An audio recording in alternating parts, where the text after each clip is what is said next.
good skincare, because your face is what people see first. And, you know, when they're up close in your face, you can't use a filter, you know? So your skincare and your makeup game needs to be a priority.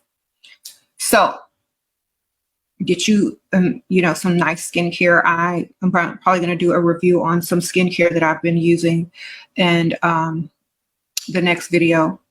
But wash your face, exfoliate, don't sleep in your makeup, do whatever you got to do, okay? Get you some good makeup. If you